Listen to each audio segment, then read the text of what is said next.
Hello, everyone, and welcome to the last Q&A of the 25th anniversary of the H.P. Lovecraft Film Festival. This block was sort of our equivalent of a secret screening, although the films weren't secret.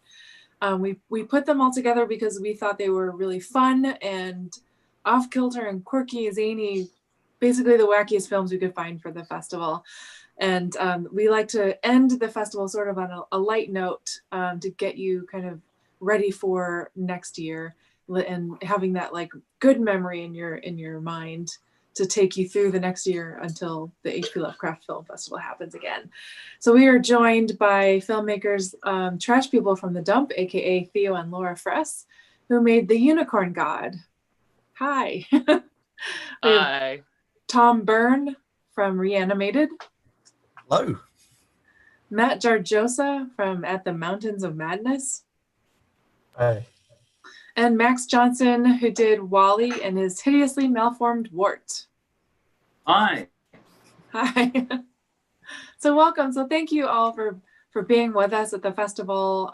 This has been a really strange, messed up year, and we just hope that the festival has brought a semblance of normalcy to our lives. I know it has for us. This weekend we would have been running up and down the ramp at the theater and getting up on stage and doing Q&As and things. And since we can't be there, this is pretty much the next best thing. And it's been really wonderful because it gives us the opportunity for folks like Tom, who might not have been able to take the time off to fly to Portland to be with us, but we get to talk to him over chat. So silver linings. With all of your films, they are a little off kilter and a little like even for a Lovecraft Film Festival. And I'd love to talk to you about that aspect of your filmmaking. So Max, let's start with you. With Wally, was this a student project? This was a student project, yes, and it became more as we progressed throughout the project. Its birth was through grades, but its longevity was motivated by completion and weirdness. Mm-hmm. And like your design aesthetic is really fun. Are you inspired by films and things that try to like evoke that period, or are you inspired by films of that period? Oh, definitely. One of the biggest inspirations actually at the time was 50s advertisements and these sort of hand-painted, very precious families of brother and sister with a box of sugar flakes at a table. And there's just something very evil or weird that's lurking under the surface of that like prize-winning smile. And I wanted to turn that ad around and see that both of them were just like corroded from the back. Very nice. Where did the idea of this wart, that's what this kid, come from that has like its own identity? So originally I was just thinking of things I would want to make, characters I would want to explore, and the first thing that came to my head was different sorts of old-timey sort of freak show archetypes of like the two-headed woman, and just it fascinates me these sort of like characters that have some perplex thing happening, body dysmorphia. And so I just had this image of like this boy who is somehow in a cage with this growth coming from him. Sort of if you've seen the movie Basket Case, that's sort of an inspiration of this guy who had his twin brother lopped off and he carries around in a basket. And I after thinking about it, I less and less fell in love with this idea of like a freak show carnival and more just focusing on this 50s family that is just on top of its head and spun around and weird. Nice. Very nice. Nicely done. It's like it's got a great feeling to it. It's kind of definitely has that sort of pained happiness that you see in the 50s ads, like you said, and the it's sister. Like a man with a big bright white smile, but he has cavities all in the back that you can't see. There's something you can smell it, but you can't see it. That's what I was trying to achieve with this. Okay.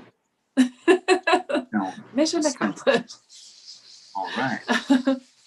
Matt, you did a fairly ambitious undertaking of At the Mountains of Madness. Tell us about what made you decide to make that film and what made you decide to make it how you did. Well, it was also a student project. It was my final project at Oakland Community College in Michigan, and I had always had a fascination with H.P. Lovecraft, and I had recently, been kind of following Guillermo del Toro's adaptation, and that never got off the ground, unfortunately. But I had an idea. Well, why don't I kind of do my own version? And I was kind of inspired to take it on by the notion of if I did it kind of like it was a 50s black and white B movie, even if I made this film, on a budget of $0 with actors that I just have lying around the house, people would say, it's supposed to look like it's a kind of a stop motion Ray Harryhausen movie, and that's okay. So nice. So budget really figured in a lot into your movie. Oh yeah, I'm a poor film student. That's what it was. 100%. How long did it take you to make everything and animate it and finish everything? I must say about 4 months total. From writing to finalizing it. Yeah, it was working pretty much around the clock every day, up late at night, rendering scenes and then animating others. It was a long time. So you shot live footage with the actors, and then what was it like, their interaction with was that just all green screen? Yeah, it was all green screen. I've learned a lot since I've made this film. This film was made in 2017. I actually gone to film school since, and I've learned stuff that I would, if I were to make this film today, I would tackle it completely differently. But at the time, it kind of made sense to me. Like, I can't take the actors to Antarctica, so I'll take Antarctica to the actors. Well, it was really fun, and I liked your creatures and looking at them squiggling around and everything. Yeah, the incredible. Is that like that? Did you guys already do this? Is it duct tape or what are the creatures made out of? What did you make them out of? So you can't make a more economically efficient stop motion model than with duct tape and aluminum wire. Yeah, awesome. So that's what it was. But I really liked all the clay stuff too. Like yeah. In the cave. That was fun, and I feel like that was probably the most successful of all the sets. That was actually one of the last sets, so I learned a lot about what looked good and what didn't as I went along, and so when it got to the finale, I was just like, this kind of thing would look best. So that turned out well. Nice. I love the movement of the creatures, though. I know they're economically made, but there was some really inspired animation in there. Yeah, it was. I was originally kind of thinking like King Kong, like if this was made in the 30s, like want to see like a big monster fight, and that was how it was written originally. But as it kind of went along, I thought it was more interesting if they were sort of more intelligent beings, as of course they're depicted in the story, and there's more of a character struggle there, and I tried to infuse them with a personality as a result. What could ever be read out of a eldritch horror? And Tom, how about you? Is you're obviously a Lovecraft fan because you made Reanimated. Yeah, absolutely. The story is very much an outlier, I guess, in his kind of works, in the sense that you've got these incredible stories of dread and foreboding and beings that you can't comprehend, and then you've also got this very schlocky Frankenstein parody. And I don't mind saying that because he said it himself. And it's kind of fun looking at that and thinking it's almost like the ugly stepchild, and thinking what can we do with that and have a bit of fun with it. It's like Matt was saying, it's sort of embracing an aesthetic that embraces our limitations. So it was very much going from the sort of sleepovers you used to have with friends, watching loads of 80s horror films and that kind of vibrant, colourful, schlocky, and as much blood as we can afford. What was your blood budget like, or did you make your own? we had a few jugs of fake blood, and then some other stuff we mixed that needs to be a bit wetter. It's a lovely term to describe blood, isn't it? Wetter. Back when I was making very, very tiny, stupid little films, I learned one fun thing from, I think it was from Tom Savini. Well, maybe, or I feel like it was Clive Barker. It was something he had said in some interview. They were like, "Oh my God, the blood is so gross and dark," and he said the secret is coffee. It's Wow. put coffee in the blood. Tell you what, that really adds something to it. That's coffee. It does. It adds coffee. Yeah. What was your? It takes a really, in the sort of the final act there. It takes a really weird turn. What was that? Was that the initial genesis for the project? Was that the idea that you had? See, I think, yeah. So when you've got the sort of confrontation of Herbert and the dead man, it was really an urge to just show a very different kind of zombie to anything else, and that's really when you start drawing on the kind of Frankenstein's monster, sort of trying to wonder his purpose and that kind of existential crisis, basically. So yeah, that was very much some sort of desire to sort of put those two characters against each other and see what comes out of that. Because you've got Herbert trying along to make a connection and ignoring his flatmate who just wants to be friends, who suffers kind of dreadfully for that. And Herbert chasing after some dead corpse, which I feel feels quite right to the guy. Yeah. He wasn't fresh enough. That's the problem. Goodness. So Theo and Laura, you guys, so this isn't the first time we've seen your film. It was actually a part of our Lovecraft Under the Gun competition last year. Yep, it sure was. But now you confided something to me at the VIP party. Yes, I did. Do you want to talk about that, or is yes, that? Yes, I can even show off like this is a big secret for everybody. So we're turning the Unicorn God into like a feature.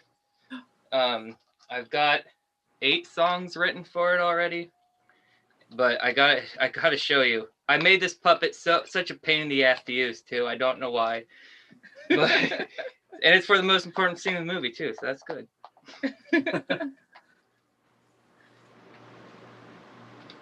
Okay, so you kind of get the idea here. Oh my God. And then it goes. Oh. I feel like that was a spoiler. Spoilers. But yeah, we're not too much further beyond that. We've just got the songs written, all the major puppets made.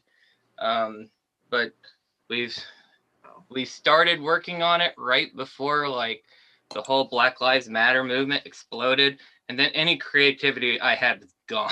And I just was just trying to deal with that emotionally and like just with everything that's happened since then. So this has been really nice. It was nice to do the 72-hour festival part this year just because it forced us to do something creative. Back to work, and it was nice to get back to it.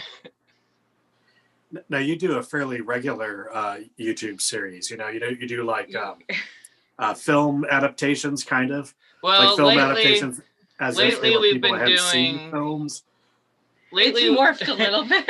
Lately, we've been doing these kind of bloggy things like normal YouTubers do. But then we also do these other specials. The last big project we did it was 8 parts, but it's also like an hour and 20-minute movie, and it's a Twin Peaks parody. Yeah. It's called Trash Peaks, and I'm very proud of it. So check it out. Like especially part 7 is just like a 10-minute music video of just crazy really cool. Psychedelic kind of stuff. Yeah. So if anything else, watch part 7. But it's that's part of our Trash People from the Dump series, and that's really silly juvenile humor puppets nonsense. We're gonna like probably morph it this next season like into more like just skits and stuff that have to do with horror movies and silliness. But I'm gonna switch to doing a science fiction horror based of thing that's gonna be like a spin-off of the Unicorn God movie when that's done. Because the Unicorn God universe is connected to my Trash People universe, but that's long and complicated. Also, I guess I should say I do a monthly horror movie cocktail with Andy Gore. Yep. So Lord, I do a cocktail and an edible every month that's related to a classic horror movie. So there you go. It has been a little while since we've been really tuned in. I think this year has kind of done the same thing to everybody. You know, it sort of takes all your energy away, and takes all, like, even my desire. Like, I know people were like binge watching TV. I didn't want to watch anything. But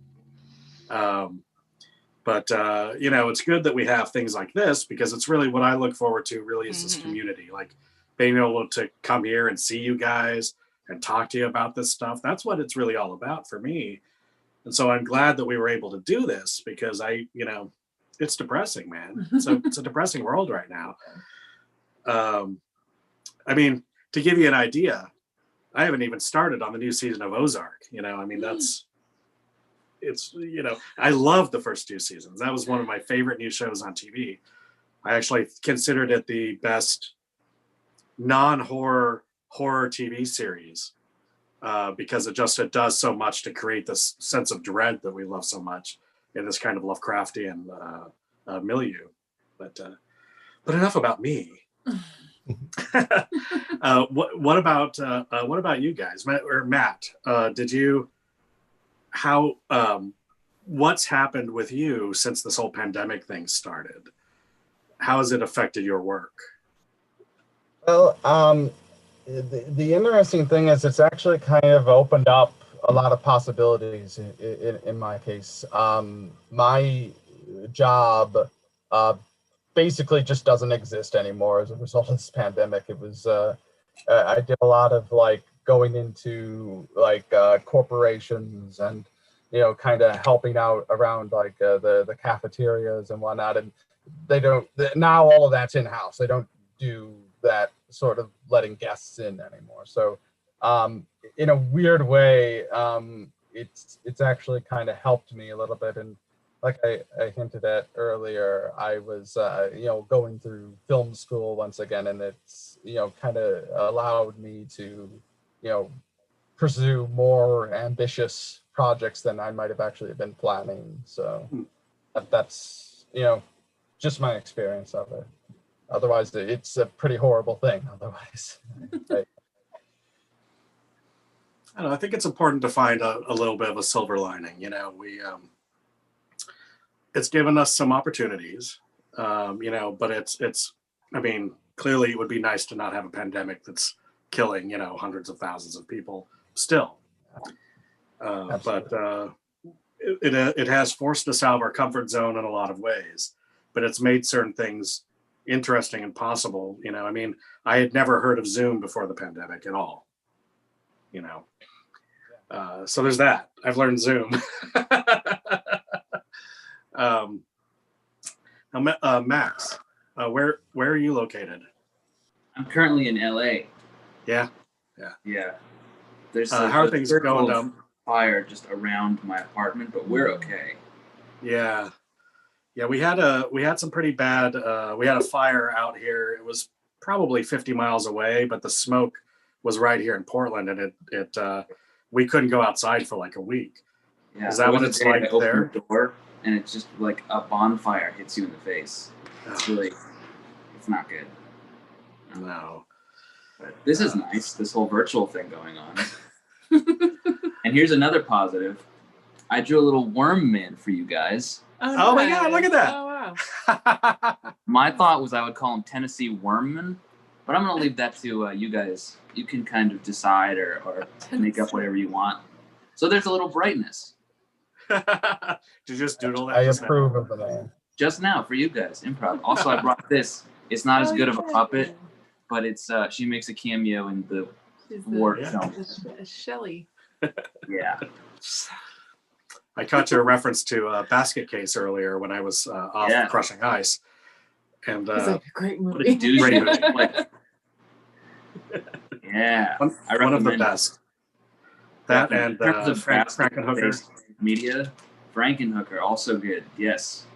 If you're looking for baskets or Frankenstein hookers, I can't think of a better source off the top of my head. Those are the definitive texts on the subject. Tennessee? Yes, definitely. So for all of us, I think us included, have sort of a little bit of a cracked sense of humor when it comes to, like, a dark sense of humor when it comes to a lot of things.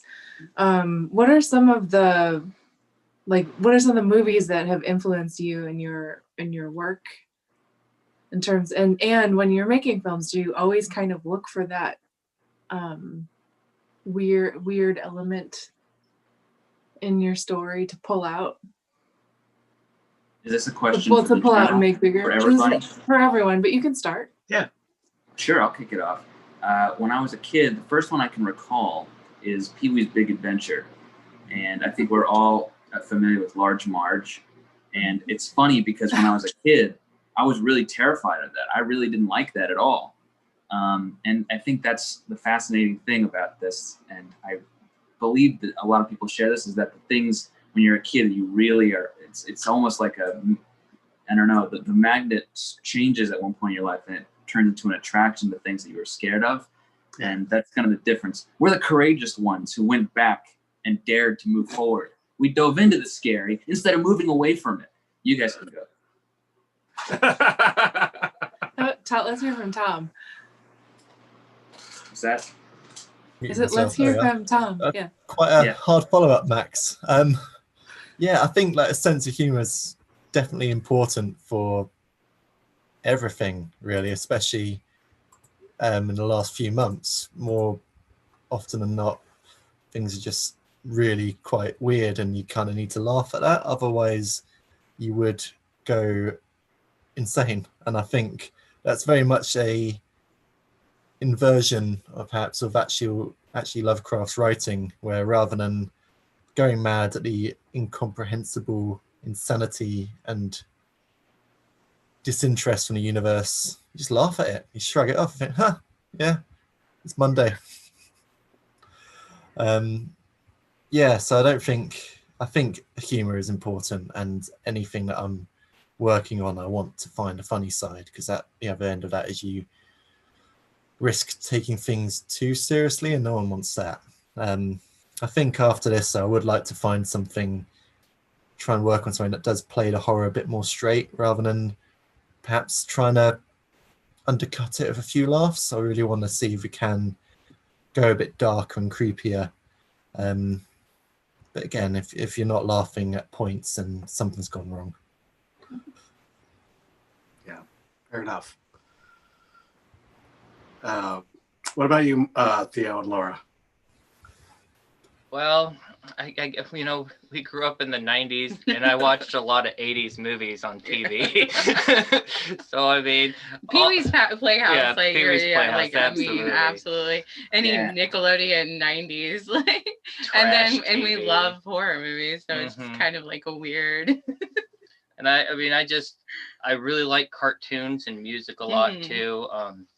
I wanted to be a cartoonist for the longest time, and then I went to art school, and my teacher totally told me I was worthless and terrible at it, so I just kind of gave up on it. And then I didn't do anything like that for a long time, but I also really like music, and I wanted to find a way to combine all the things I like to do. And so that's what we do. These weird little music videos. To say that you have a gift for music and writing songs is an understatement. I think you know, and that's the rest of you. We've known Theo and Laura for a couple of years now, and we've seen a few films from them. The rest of you don't know about this, but they are all sort of these cool music video style things for which they've written and performed the songs, and they're catchy as fuck. And to have somebody in your life who told you that you were no good at music. Well, he didn't say I was no good at music. He said I was no good at cartoons. Oh, okay.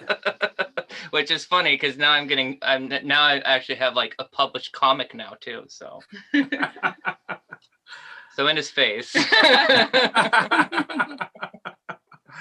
Well, it's important to push past the limitations that other people set for you. I think, when you're doing something, when you've got, and we've talked about this a little bit before, that, you're in a place right now where you can do what you want. You can spend your time doing what you want. And I think, that's a beautiful gift. I mean, to be able to make the kind of art you want to make is really something special. We have some folks, we have some chatting in the Discord server here. Yeah. They're chatting about Washed though. Oh, okay. And Sean Merrier says, "All hail the unicorn god." All hail the unicorn god.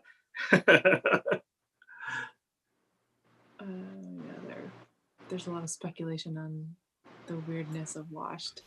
That's what I wanted to ask as well, about how they did the sort of stop motion effect. They told us that it's it was just stop motion. Yeah. I feel like they must have dropped the frame rate though, because you've got the cars moving quite fluidly. So if you're filming in the way that you're shooting every other frame, then that sort of give that sort of effect with some bits like the clothes being the old traditional one shot, and then probably a bit of reversing because some of that movement was really weird.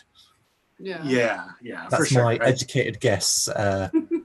Squin, Eden.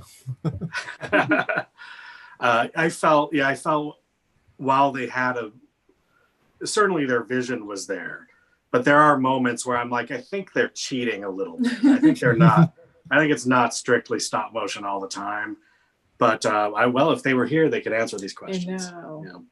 All of filmmaking is cheating, though. Yeah. He said something about it being it's like the middle of the night for him or something. Oh. I'm not sure where they were located. I don't know. I've been corresponding with like 65 of you. So it's hard to keep it straight. Well, it's 3 a.m. for me, so. My goodness. Oh, yeah. Where are you at? I'm from Michigan. Michigan. Okay. Yeah. Wow. So we've got Michigan. Theo and Laura are here in Portland with us, or thereabouts. Hereabouts. Max is in LA, and Tom, you're in the where are you in the UK? Just outside London. Okay. Yeah. So it's I got up at 6, tried to watch all the other shorts so I can catch up. I got up to At the Mountains of Madness. Sorry, Matt, I didn't have quite had an hour to watch beforehand, so I'll check that out afterwards. But yeah, that's a fun way to start the day. Awesome. So it's like 6 a.m. for you. Yes, that's right. Yeah, that's right. Yeah, okay. There's actually a comment in the chat that said, Squin says, "This block was my roommate's introduction to both Herbert West and Mountains of Madness, and she enjoyed them and especially got interested in the mythology of mountains. So well done." I think when we said we had like 2 adaptations of Lovecraft films, they're both in this block. Both of them, yeah. Right? You would think that an HP Lovecraft Film Festival would sort of traffic in adaptations of Lovecraft, but that really is such a small part of what we do. It's but it is funny that the only other adaptation we've played is Castle Freak, which is the classic outsider adaptation from Stuart Gordon. But otherwise, the only adaptations are Mountains of Madness and then Your Reanimated, if we consider that an adaptation of Reanimator. Yeah. Sure it is. Maybe like a remix, perhaps. Yeah, dubstep remix. Let's call it that. Okay. I think that's sort of like the fun of it, though. It's like one of the first things I thought of reading Lovecraft is that, hey, this is all in the public domain, which means we get to play with this. This is everyone's now. And I think, even when he was writing, he was inviting other people to take part in his world and that kind of mythos. And so the fact that anyone can sort of explore those sort of stories, characters that kind of recognize and go in different directions. I think that's really a huge part of the appeal, and for events like yours as well. Yeah. We definitely, you know, the way that Lovecraft kind of gave of these ideas. I mean, for him, it was sort of selfish too. It was, you know, use the Necronomicon in your story. Because then when people read about it in two stories, they go, oh my God, that's a real book. I didn't think that was real. And then they'll go looking for it in old bookstores, which is exactly what I did when I was 14. You know, I'm like, surely it's real. And there's, of course, 3 or 4 books called the Necronomicon that you can get. And I have all of them, of course. Of course. But that sort of sharing of that world sort of mirrors to us the kind of community, you know, and like the way that all the authors can come together and the way all the filmmakers can come together for this stuff. That's pretty nice. It's pretty sweet. It's pretty sweet. It's you know, shared universe. People have said this before, you know, it's a shared cinematic universe before its time, you know, the LCU. The Lovecraft universe. The HPLCU. Nice. So there was a question in the chat, Matt, for you, Matt. How did it feel to beat Guillermo del Toro to the punch? Yeah. Well, oh gosh. I guess I feel pretty good about that. Del Toro is one of my inspirations as a filmmaker. I absolutely love him. So I'd hope that if he were to see it one day, you know, he would, you know, be.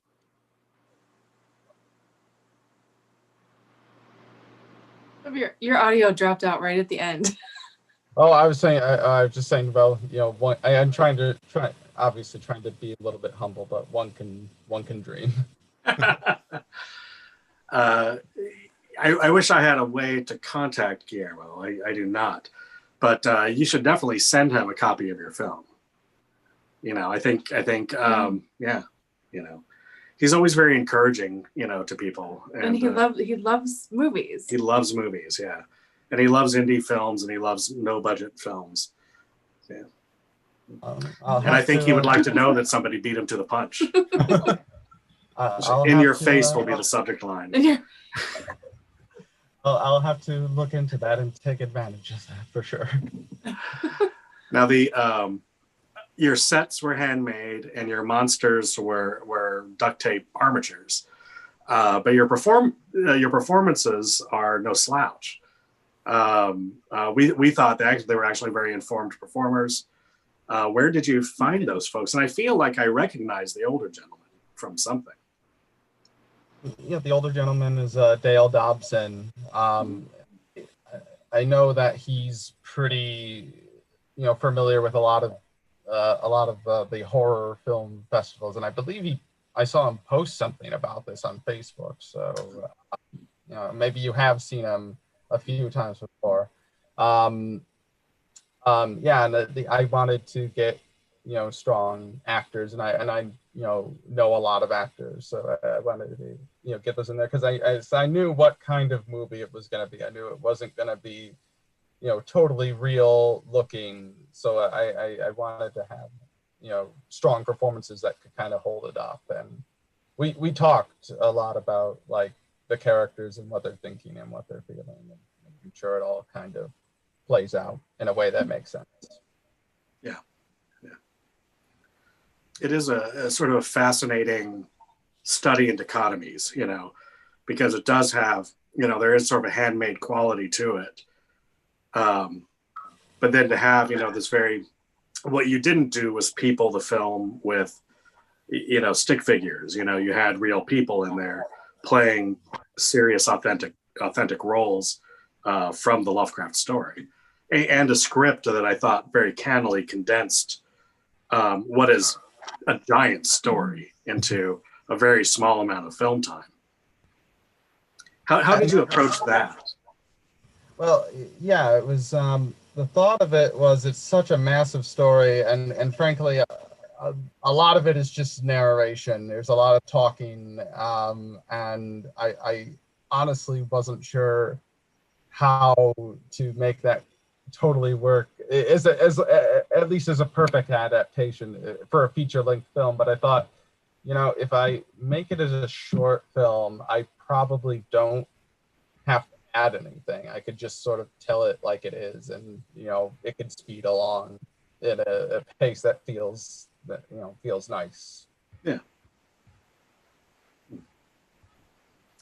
I think by the same token, Tom, how did you go about trying to get, like, what was it about, you know, Herbert West Reanimator that you tried to sort of inject into your story to kind of give it that life? You see what I did there? Yeah, so I think to start off with, so I've read this story back in 2010 for the first time, and that was sort of when I was thinking, what can we do with this? And you know, there were different versions. One was going to be a sort of stage play, more traditional to the book. You know, you've got someone sitting on a table with a head hanging out, that kind of thing. But it was very dour, and there wasn't any humor to it. And that was sort of really struggling with that, because even, especially looking at the text now, there's humor in it. Howard knew what he was doing. So sort of embracing that. But really, like in the first couple of chapters, it's realizing that Herbert and this unnamed narrator, they're students, and that moves on quite quickly. And it's sort of thinking about, if we spend some time in that kind of time period, like really focusing on the university aspect, and that gives us a chance to explore the Miskatonic University campus and different sort of what their freshers event might be like. That's something we have over here in the UK. Do you have freshers in America?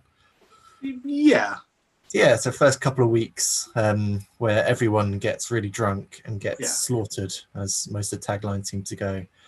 But yeah, it was very much the idea of taking, so this was my final year student project as well, so taking those, it was 4 years of experience there and putting a sort of horror movie twist. So aimed there. And again, having fun with it as well.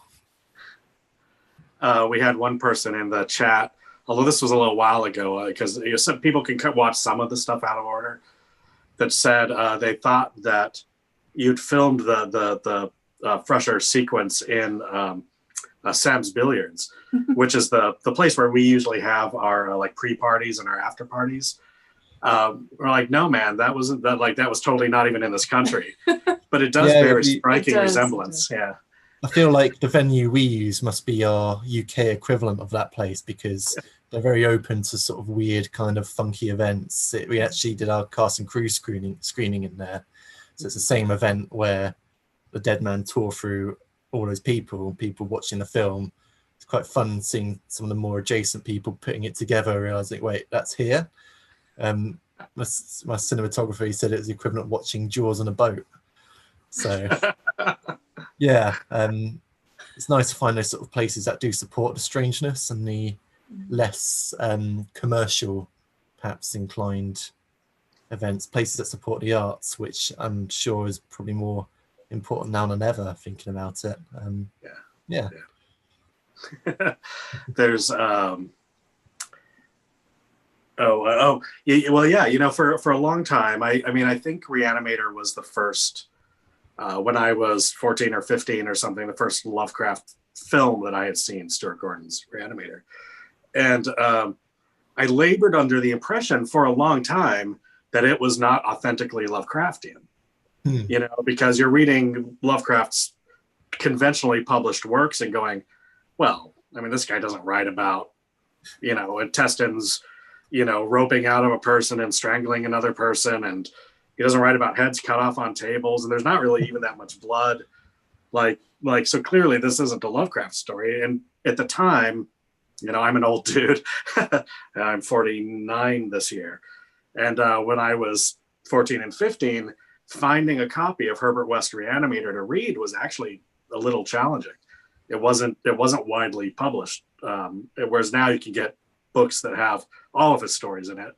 That wasn't the case back then. You were dealing with these little teeny paperbacks that only had a few stories in them, and there were 3 or 4 of them you could get, and he was in a bunch of anthologies. I finally got my hands on Herbert West Reanimator and read it. I'm like, holy shit, this is definitely something that he wrote. It's got the humor, it's got the weird pathos and the weird humor in it. And it's weird and bloody, and there are definitely disembodied heads in it, you know, and it's strange to discover that, oh, that guy I thought was sort of a sophisticate and wouldn't write this sort of thing, like totally wrote this kind of thing because he needed a paycheck, you know?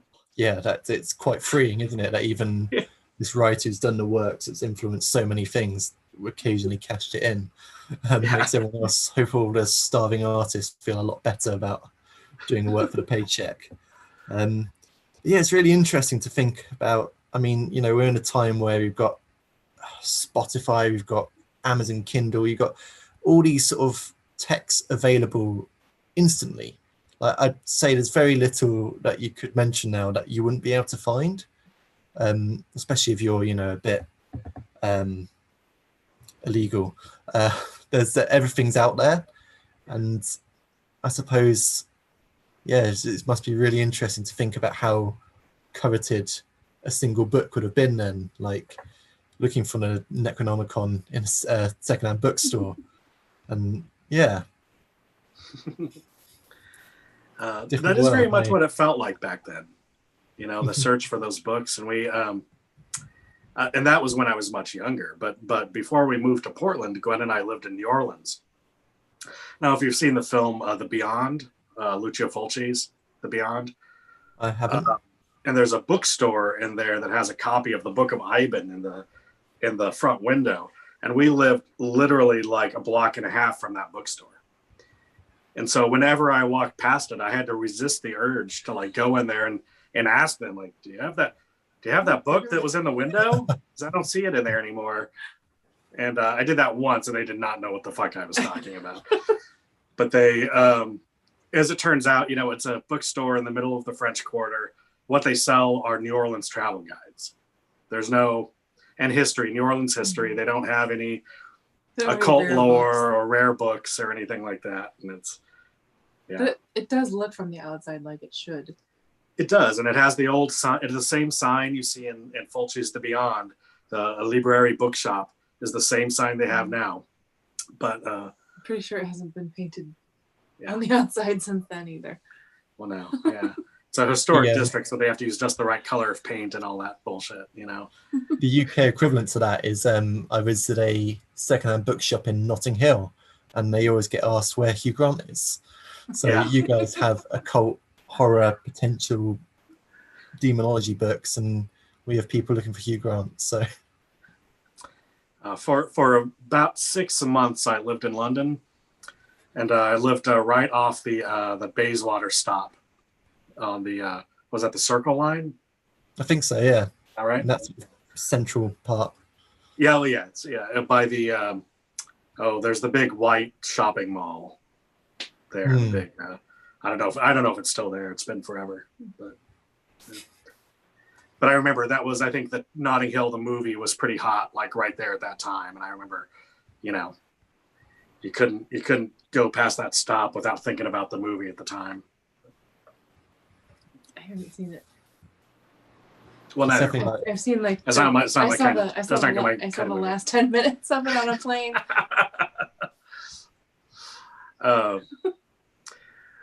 So all of the films that we've seen from you guys have, well, it depends on how you define monster, but they all have a monster of one kind or another in them. At least one is a unicorn monster. Which, if a unicorn poops on me, it's a monster. It's a motherfucking monster. I actually want to know more about the unicorn god and the mythology surrounding it. Does the upcoming feature deal with the mythology of the unicorn god? Yes, it explains where the unicorn god is from, and like the whole storyline is essentially these people who work at this weird dimensional sciences building find this book that tells them where this weird temple is, and they go in there and it's like this nonsense void that connects all the different universes together. But they find the unicorn priest there, and the unicorn priest is trying to stop the unicorn god because unicorn god is very evil, so and that's like, but it's like these two adventures, and it so kind of gets into like the whole like the unicorn god hasn't been even born yet because it's like it's because of what the priest did in the first place, like makes it start to come through, and so they're trying to stop it, but at the end, like they don't know for sure if they actually kill the unicorn god. Another spoiler for everybody. The way they defeat the unicorn god is with a song. I would not have guessed. But it's pretty silly so far. I'm pretty excited because I've got some, like this thing. I made this for our 72-hour thing this year, and it's melted plastic bags over a wireframe, and then it's just a foam dome. Oh my gosh. And wow. I've been doing a lot of these really nasty, gory things like that. I did a flamingo. I except it's like this, except it's all bloody and gross, and juicy. And I did this weird duck-looking thing, and the whole I'm gonna do a skeleton like that for like one of the characters is gonna get their skin melted off, and I'm like, well, that will be cool for that, and then I'm gonna recreate the scene in the music video where the hand pushes up through the cotton candy, but it's gonna be like we're gonna get a skeleton hand and then put the plastic melted all over it, so it'll look really gross. So I'm pretty excited for that, to be able to expand on some of that stuff. But yeah, it'll get into the mythos of it a little bit, but like I don't want to get into it too much with the mythos because I'm gonna build on it as I go when it wraps in. Because it's just because I've got there's a main god already of my main series, and it's the toe god. And it's just this toe that floats around and scolds people, and but there's a whole mythos of that with all these different gods. Like there's a brain god and an eye god, and then you kind of like they used to be part of like a bigger god, but nobody really knows what that is. And at one point in my mind, it was going to be the unicorn god. Like once they were all combined, they'd be the unicorn god. But now it's kind of changed since I've worked on it. So I don't know. I just have to kind of see where it goes. So I dropped out for a bit, so you might have answered this, but is it going to be a musical? Yes. Okay, you need that. And I said that to defeat the menace requires a song. Is this a song that you could sing a bar of? Like, yeah, say now? Okay, so in part of the story too, they have to find this magical space wizard who's been turned into a mushroom, and so they start to sing the song at the end, but it doesn't work. So like I'm gonna do the whole we need to get the audience to sing along. So there's gonna be like words and a bouncing ball kind of thing, but I'm probably gonna do this wrong case in a long time, but it goes. The spell to defeat the unicorn god is just this stupid song. The stakes are high, but the world will end if we get the words wrong. We just need to sing along to this stupid song. Yep. Another one to get cut off your head. Rad. I hope cinemas are back by the time that's out. Yeah, we'll see about that.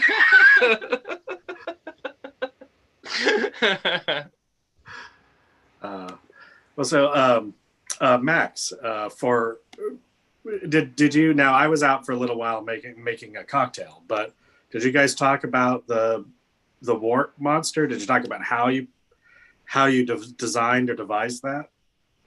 Sure. Was that already covered? Format evolution you're speaking of. Yeah, that was a very interesting process. We had a great fabrication major from the school actually collaborate with us on that, and she was very into finding a certain fabric that matched a rotting flesh-like consistency, and we found that she took this fabric and ironed this sheet of glossy plastic over the top, so when it hit the light just right, the colors underneath would sort of create this weird moldy flesh-like texture. Oh, cool process. It was a lot of fun. Yeah. So that was all made of just a bag with wires in it.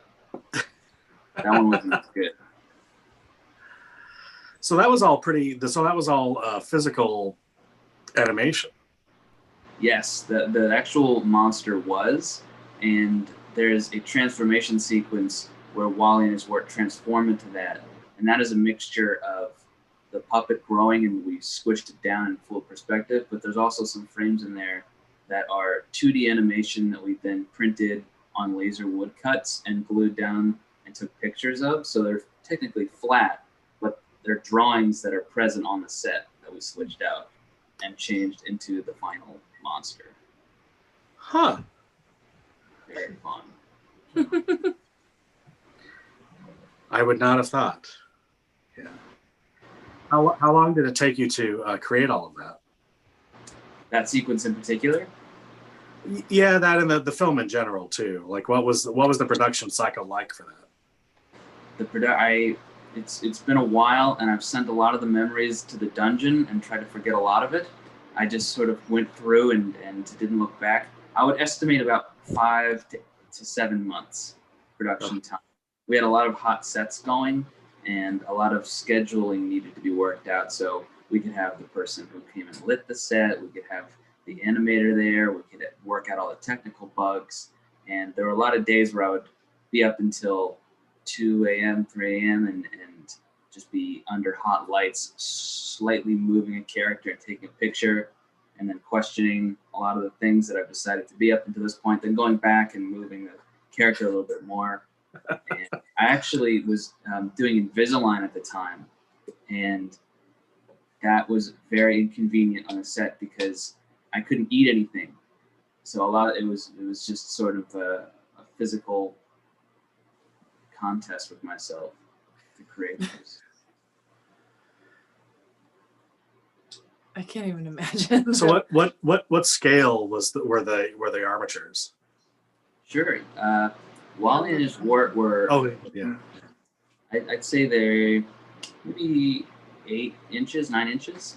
And Erica, this is her head, his sister, and Right. She was a lot larger. She was probably about like a foot, 2 feet, something like that, a foot. And the Wart Monster was about the same, although in the film it looks a lot larger, and that's a perspective trick. Right. Yeah. So the actual sets must have been pretty good sized that you were working on. They were pretty good. They were pretty, I'm not good with numbers. They were this big, about, you can see that, but larger, maybe like 2 times bigger than that. Okay. Yeah. Cool. Well, I see we've had our first Zoom. I think this is our first Zoom pet of the entire festival. There's a cat in the deep ones. Oh, there was a cat in the deep ones? Sylvia had a cat. Okay. It's a kitty. Second animal. I was surprised though. Well, it's weird Not a lot of because we animals. did this in June for Portland Horror Film Festival, and we didn't have. I don't think we had a single Zoom without a Zoom pet, without a cat or a dog or something entering the scene, right? Mm.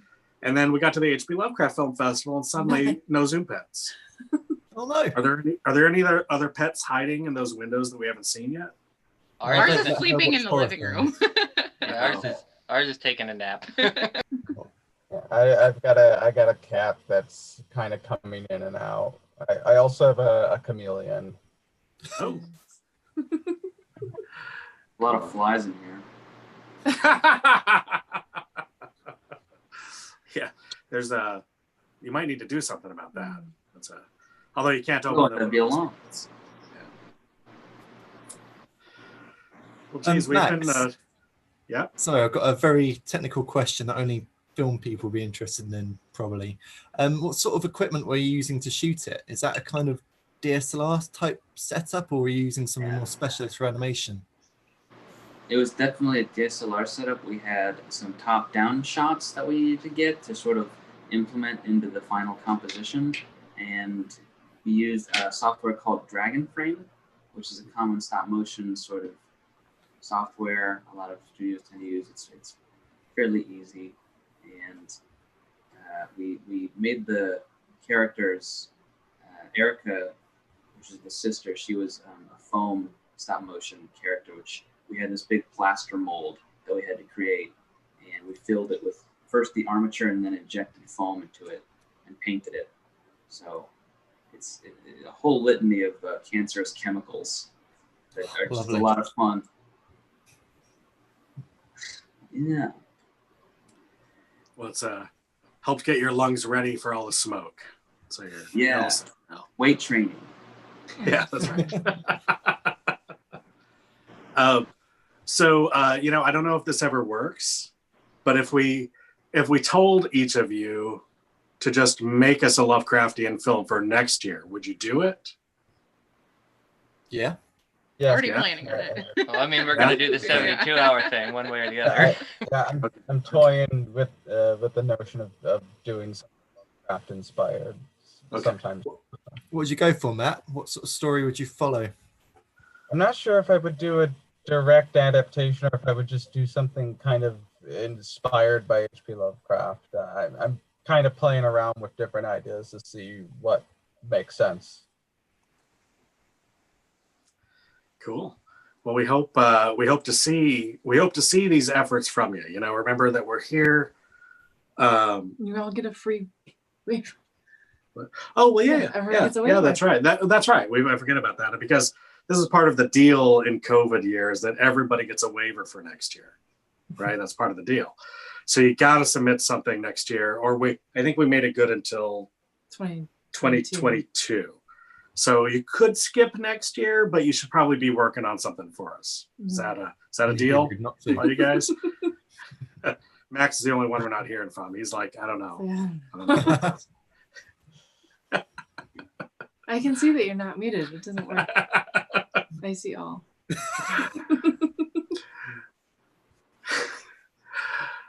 All right. Well, we've been talking for about an hour, and we could continue to talk forever, and I would if you wanted to. But we are happy to let you guys go and get some rest, or get started with your day. In Tom's case, are you going back to bed, or are you going to work after this? No, I've got some work I need to be getting on. Working from home, doing some sort of video editing. I've got this one keeping me company. So, yeah, What's time the to start cracking on. What are you doing, dog? It's so cute. He doesn't care about Q&As and Zooms. He just cares about scratches. That's it. He knows we don't mind. I will say it was wonderful meeting all of you and seeing your films, and I look forward to seeing what you guys have in store for the future. Yeah, absolutely. Same. All of yours. Please put Your Instagram threes in particular were three of my favorites Yeah, from tonight. yeah. So those were excellent films. Matt, I really, really liked yours. I mean, anybody who used that much duct tape for anything in production, I understand how that goes. So that was awesome. Thank you. Well, tell us where people can find more of your work or follow along with your journey. Theo and Laura. You can find us on youtube.com/trashpeople, and you can find her on socials at just @AuntGore. AUNT. Yeah. We have a weird Midwestern accent. Oh yeah, because we did the Everybody's Midwest like, thing. Yeah, I gotta be not like Aunt Gore. And, Matt, how about you? I wish I could say I have a formal platform at this time. I really don't. I got a YouTube channel that has my name, Matt Jargosa. Beyond that, I'm still trying to kind of find, my place, I guess, in some ways. Fair enough. How about you, Max? Most platforms, I think you could probably find me Max Johnson INK Inc. If you want to find me on Instagram there, I post some sketches and doodles and multimedia weird videos. Cool. We'll look you up. And Tom, what about you? So I was just going for everyone's trying to find you all. So the one I use most is my Instagram, which is @FamiliarStrangerFilms. That's for the whole sort of company, showing off our sort of work there. But anything you look at with Familiar Stranger Films, you'll find us on pretty much. I'll drop it in the chat as well. Everyone else should do that. That'd be great. Yeah, Yeah, all of you should do that, definitely. Are you all on the Discord server? That's right, yeah. Yeah. People are definitely paying attention to that. We're old, so Discord is totally new to us as of like 2 weeks ago. So, but it seems to be working great. So it's it's not completely. We used to for a number of years we've used Slack, and Slack and Discord seem to be like maybe 100% the same, but with different names. I'm not sure. It's a little different. I would call it an IRC client. That's what that looks like to me. But I don't know if people say that or if that means anything anymore. But anyway, thank you so much for being here, guys. It is lovely. This is our last one of the night, and you can probably tell we're tired as fuck right now. But we hope you've had a good time, being at the festival. We hope you have a good time seeing all the other films. And we love chatting with you here. This is the best part of the job. I mean, showing movies is just showing movies. But getting to talk to the people that made them is really what this is about for us. So thanks for putting your faces in these little boxes. Yeah, thanks. Fantastic, guys. Take care. All right, I'm gonna go flip some switches in another room, but Gwen will sing us out here. What? I'm not singing. She sings. She has a wonderful singing voice. Sing Theo's song. No, I can't. All right. Thanks again, guys. Take care. Have a good one. It's been a really good event. You start singing it, and I'll sing along. I gotta remember how it goes again. Shit, what is it? The song to defeat the emperor. I'm tired. I know. Too much pressure. Too much Lovecraft all weekend. Our brain is rotten. It is rotten. It is rotten, and the edibles kicked in just a little while ago. So. All right. You're off the hook. Okay. Bye, audience. Brian, take us out. Thank you so much. Thank you. Yeah, thanks for watching, guys. Yes.